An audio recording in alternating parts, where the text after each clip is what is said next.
Albert. Carmine. Okay, I have Albert first. Second, Carmine. Carmine. Okay. And we'll have a vote. Mr. Dick?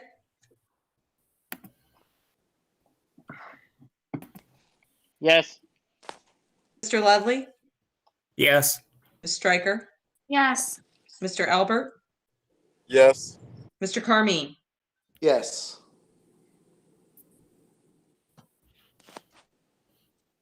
Okay, we don't have anything for item 4, so we'll move on to item 5.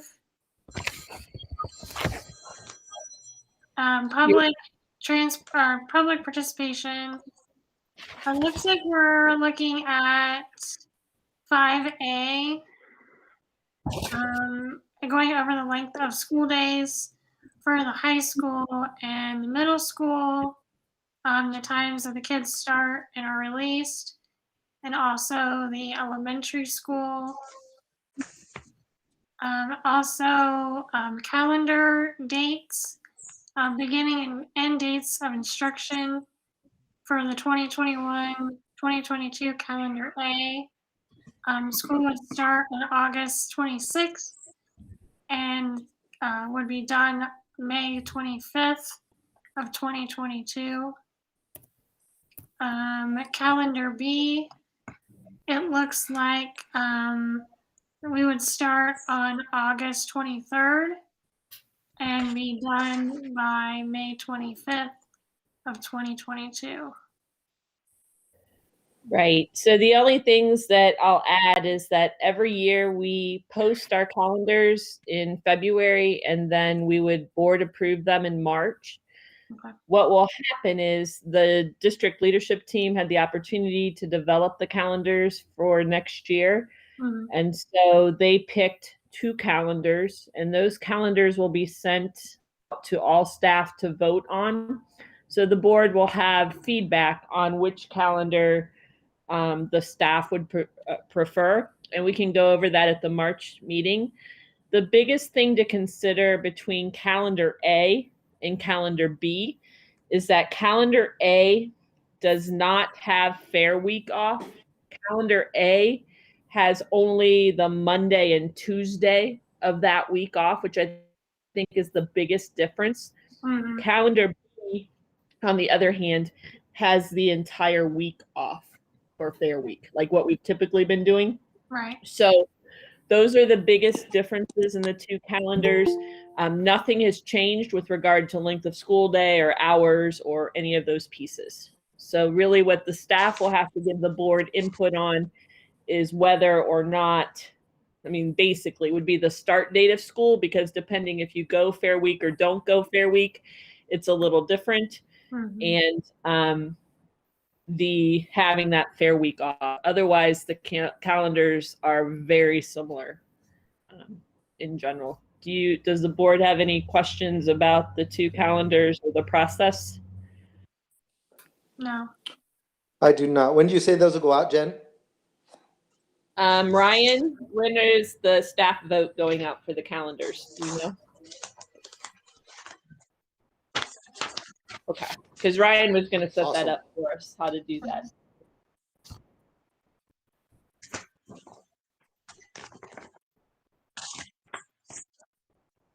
Yeah, tomorrow's perfect. And then we usually leave it up for about 10 days or so. So maybe until next Friday.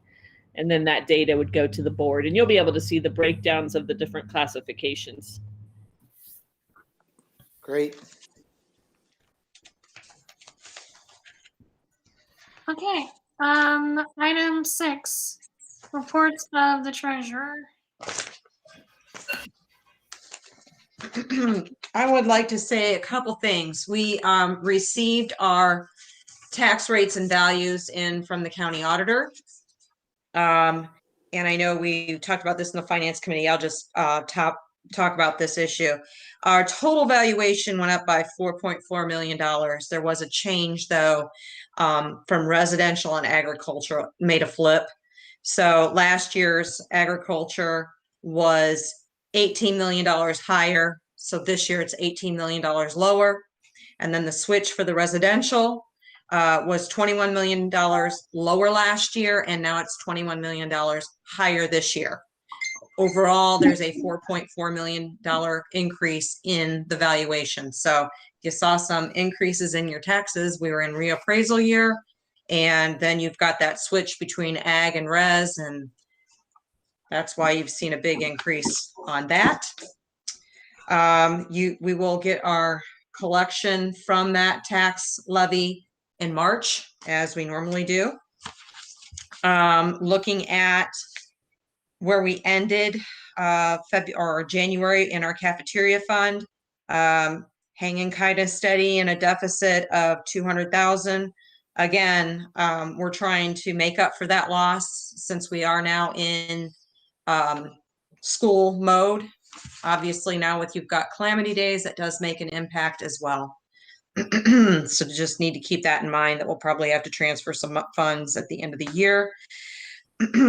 Our ending cash balance just for the general fund, I put the graphs in the Google documents, but just wanted to make that to your attention that we are ending higher at the end of January than we have in the last 2 years in our general fund. And again, because we've gotten to defer a lot of salaries into our grants, really does help us, which is a good thing. That's all I have. Okay. Do I have a motion to accept? Carmine. Armin, and do I have a second? Albert. Okay. Any discussion? I have Jill. Okay. Go ahead. Yeah. I have a question. With the cafeteria fund, Uh-huh. we were only getting a certain percentage back from the government, correct? Is that why we're in a deficit there? Yeah, it has not helped that we have not been able to sell lunches and get the full impact of that. So you are correct. That's the biggest cause for why we're not seeing the monies come back into the fund. So we were hoping to make up for it. Obviously, only having a half a year doesn't help by any means. It helps, but not like to the 100% sustainability. So again, calamity days aren't helping. We're going to have a spring break coming up. We've got a lot of things coming into play that we're not seeing the biggest increase we could get out of being back in school. So it will help, but I'm just forewarning, I did put 110,000 in there. We could have a little bit more than that. And we are using stimulus money, anything that we can. If she's got supplies that have come in, I'm using that stimulus money to take it out of her fund and put it back into the stimulus. So it defers that into stimulus and not from hers. Okay. Okay. Thank you. Uh-huh. Any other questions? All right, let's go ahead and have a vote. Mr. Ludley, Yes. Ms. Stryker, Yes. Mr. Albert, Yes. Mr. Carmine, Yes. Mr. Dick. Yes. Okay, item 7, I need to approve a motion to go into executive session for the purpose of compensation, other terms, and conditions of employment. So do I have a motion? Carmine. Albert. Okay. Either one. Either one, and just second. Albert. Okay, Albert. Whatever one. All right. Time, excuse me. I have 5:41 for time in.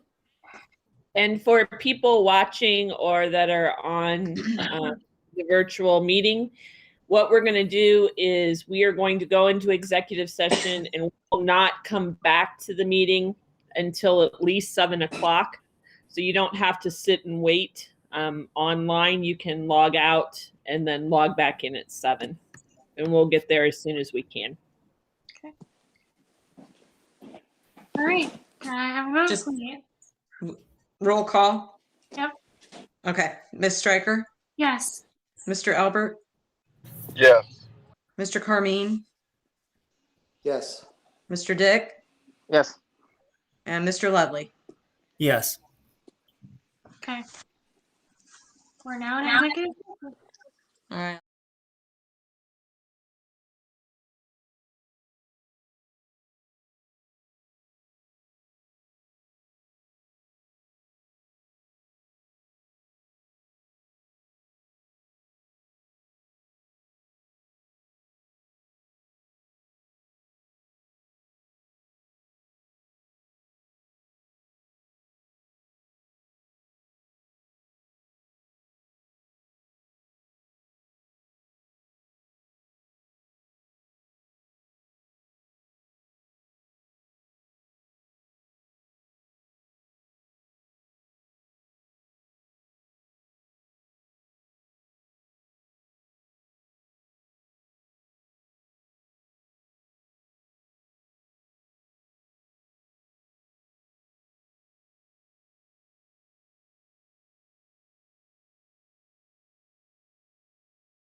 All right. So we are now on item 8, which is superintendent's report and communications. So the first thing I want to do is go back and review what we talked about when we opened the board meeting at 5:30, and that's our calendars for the 2021 school year.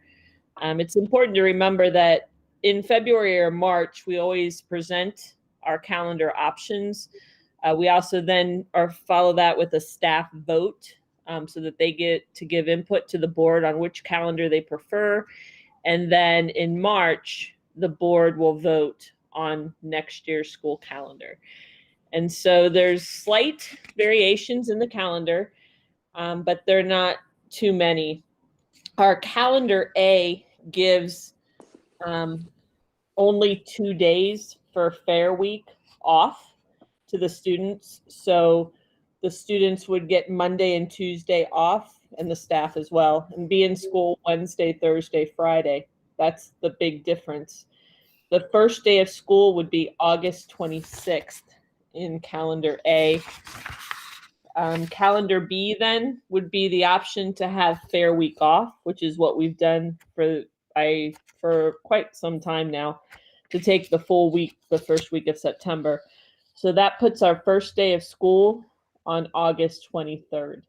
But fundamentally, the calendars are very similar to what we've seen in previous years. We still have the early releases, parent-teacher conferences, all that good stuff. So Ryan said we will send out an invite to staff to go ahead and vote, and then that feedback will be given to the board, and the board can make a decision.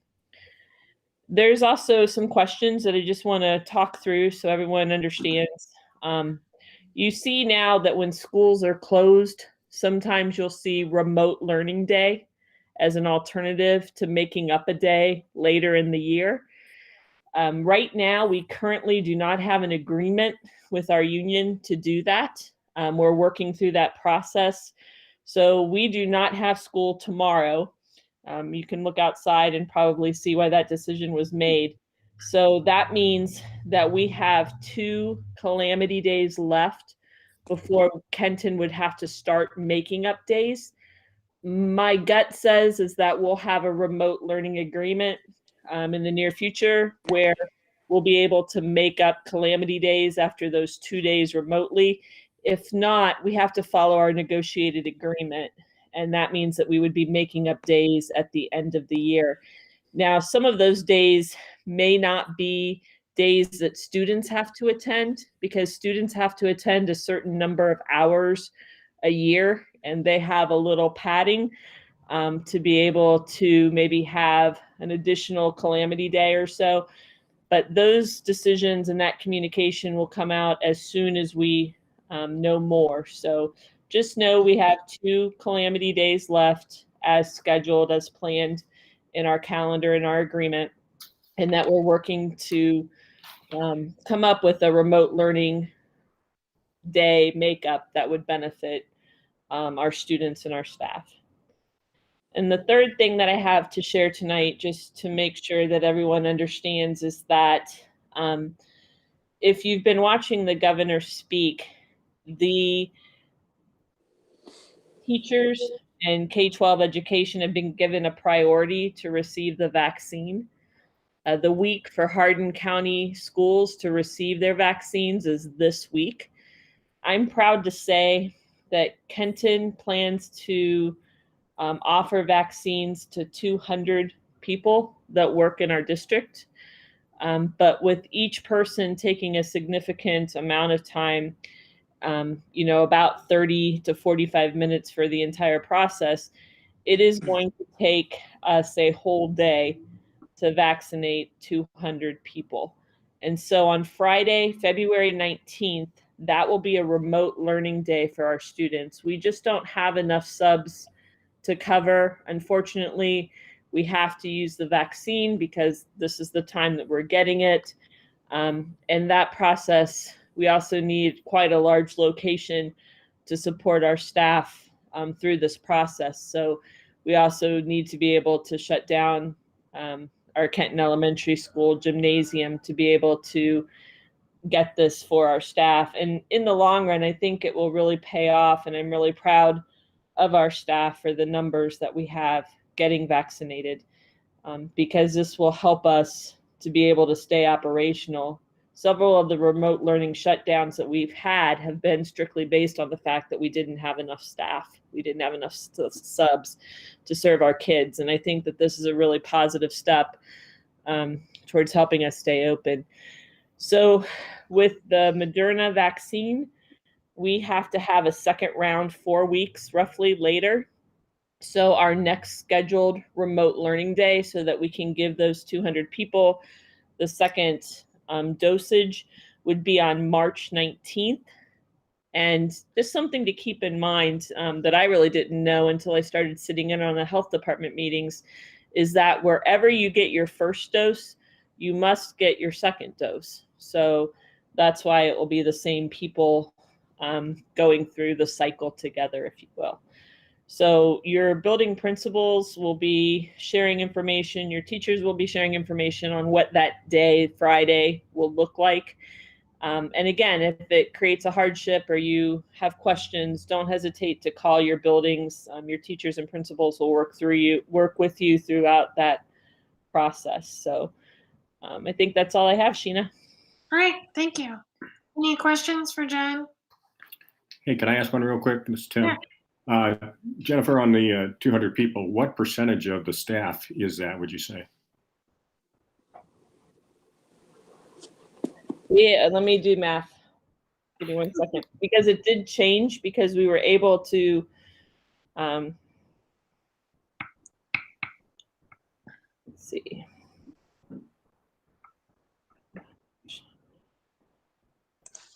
So for us, it's about 58%. Okay. Good. Based on my rough number. All right. Good. That and you're happy with the 58%? I think it's good. Remember, it's not required. It's Right. not mandated. This would be people's choice to be vaccinated. And I'm just happy that people have choice, and I'm happy that we're able to offer it to our staff in a very efficient, timely way, because I know that, and I personally, my parents have been struggling to get scheduled to get the vaccine in the age groups that they're in. So I know that it's a challenge right now because there's limited quantities. So I just think it's good. Okay. Okay. Moving on to committee reports. Finance Committee, Brandon.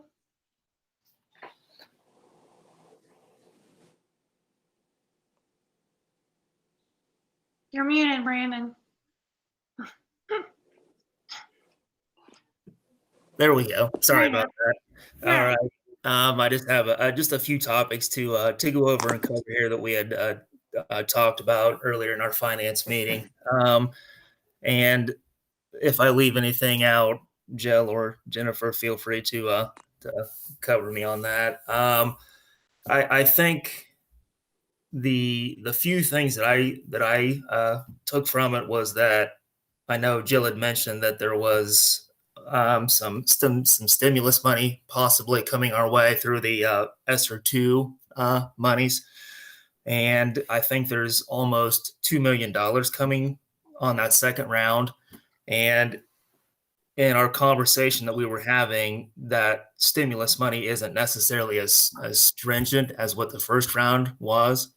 So we have a little bit more flexibility as how we can use that and use those funds.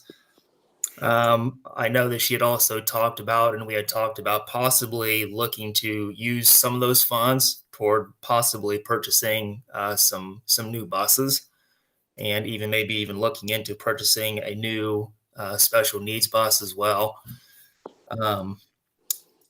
And I think that also helps us to kind of take the pressure off the general fund a little bit if we can, use some of those funds from that stimulus money.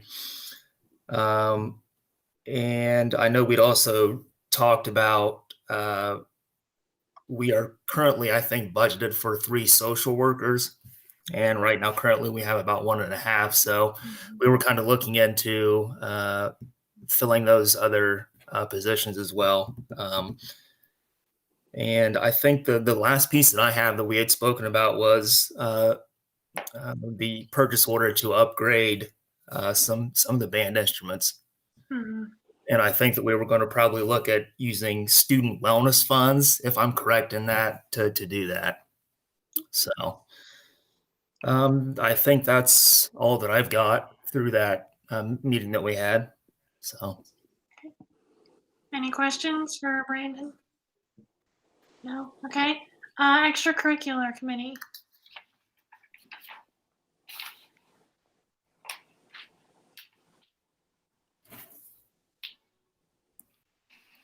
Sam, did you want to say something or do you want me to say something? I'll do it real quick, Sheen. It was actually pretty quick. Okay. The biggest thing that we're talking about right now is Sam is finalizing his list for the All-American, I guess, wall or just kind of the thing that he's putting together. Okay. We haven't worked all the logistics and stuff out yet, but he has kind of finalized the list. So there'll be more information to come on that. Good. Okay. Hey, sorry about that. Yeah, kind of touching up on what Doug said. I have all the names. I just gotta get all the pictures done, and we just gotta kind of see with the. I think we're going with the Spirit Pride. I think it's Pride. Something is what we're going with as far as the signage goes. So we're kind of working through all that stuff. Thanks, Doug. Yeah, no problem, Sam. Okay. Anything else for extracurricular? Nope. All right. So, Career Center.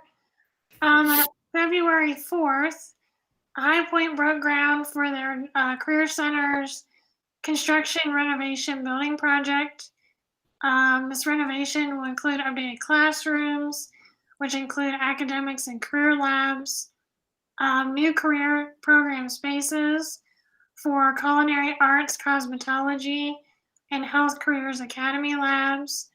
And they're also expanding the diesel technology, welding, and fabrication labs. In addition, the building will have a centralized student service office, updated cafeteria space, and an assembly space to hold all the students.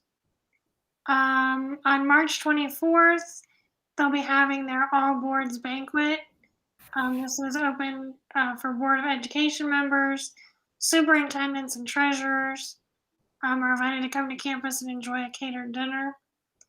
The Ohio High Point culinary arts students are preparing the appetizers and desserts. And then during dinner, they're going to share the building's plans and future programming. Let's see.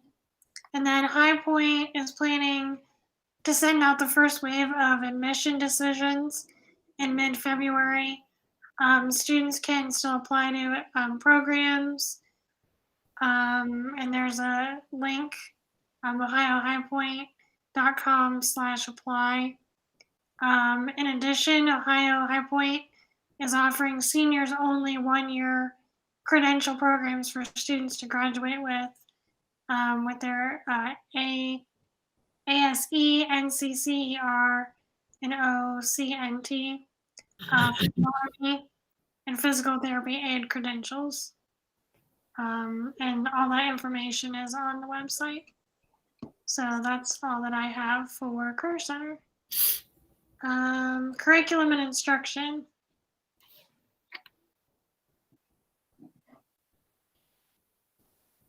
I don't have anything. We did have a district leadership team meeting, and they are working through our MTSS, multi-tiered systems of supports, as well as social emotional learning embedded through what is called PBIS, which is Positive Behavior Intervention System, I think, or something equivalent. Sounds right. So they're working through their goals. The buildings are doing an outstanding job, just from my perspective. I've had the privilege to walk through, and the growth of how the principals are leading the charge and the teachers are finding ways to embed these things into instruction is just amazing, especially given all the parameters that they've been given through the pandemic and through the changes they've had to make to schooling in general. So I'm super proud of our staff, but that's what they're working through. Okay. Thanks. Doesn't look like we have any old business. New business, 11 personnel items. Looks like we're a couple of medical leave, hiring new substitute teachers, which is always good. Kenton City Schools Alumni Committee members for a 2-year term. And then it looks like we have some coaching contracts. So do I have a motion? Oh, Don't forget. yeah, I just saw it. So Okay. 11I, we need to approve a designee for public records training. I would recommend that Jill handle that. Does anyone else have any thoughts or about that?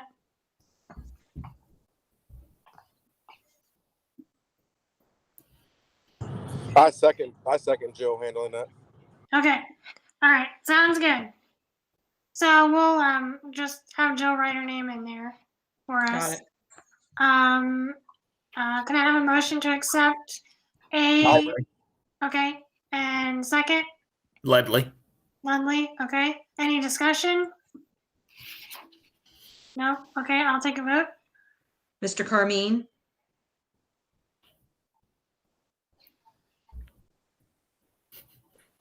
unmute. Hold on. Yes, got it now. Sorry. That's all right. Mr. Dick, Yes. Mr. Ludley, Yes. Ms. Stryker, Yes. Mr. Albert. Yes.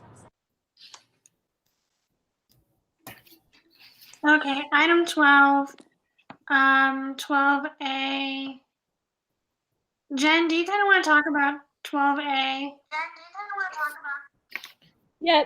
So as you're probably aware, you've probably seen other school districts adopt a temporary substitute teacher provision that allows us to expand who we're able to hire as substitute teachers for our district. Again, crucial because we're so, our substitute lists are pretty small. So it's very important that we do this.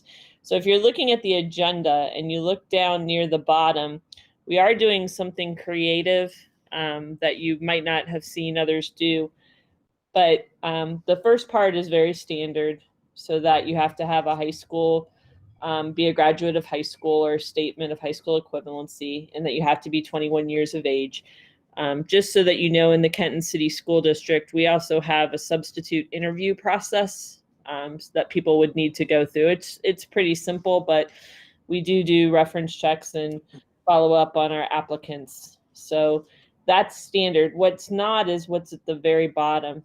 So we employ educational assistants in our district, and maybe it's not at the bottom. I'm trying to find it. But we are able to grant temporary licensure to our educational assistants as well, who are employed in the Kenton City Schools. It may be farther down, but It's 12C. 12C. Okay, so if we have an educational assistant who's currently working in the district that is able to sub maybe for the classroom that they serve, we reached an agreement with OPSI, and we're working through the finalization of that. And then our educational assistants could also serve as subs, which will give us a deeper pool for our classes. And it's good for our kids because our students see our educational assistants every day. So this is a good transition for them. But remember, the key to this agreement for substitutes is that it's only for this school year. So we're really only looking at February until the end of the year. There's no provision for 2021. Okay. All right. So do I have a motion to accept 12? Albert. Okay, Carmine, okay. Any discussion, questions? No? Okay, I'll go ahead and take a vote. Mr. Dick, Yes. Mr. Ludley, Yes. Ms. Stryker, Yes. Mr. Albert,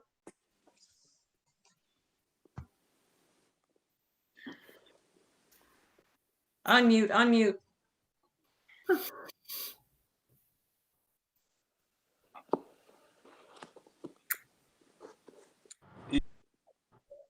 Yes. Yes. Sorry. Yes. Mr. Carmine, Yes. affirmative, yes. Yes. I will. Okay. Can you hear me? All right, Mr. Car- item Okay. 13. We got you, Sam. Item 13, approve a motion to go into executive session to consider the appointment, employment, dismissal, discipline, and promotion, demotion, or compensation of a public official. Do I have a motion? Albert. Do I have a second? Carmine will Okay. second. Carmine will second. Any questions, comments? After we're done, there will be no further business after this, after executive session. So can I have a vote, please? Mr. Ludley, Yes. Ms. Stryker, Yes. Mr. Carmine, Yes. Mr. Albert, Yes. Mr. Dick. Yes. All right. Time in. Time in is 7:26. Okay.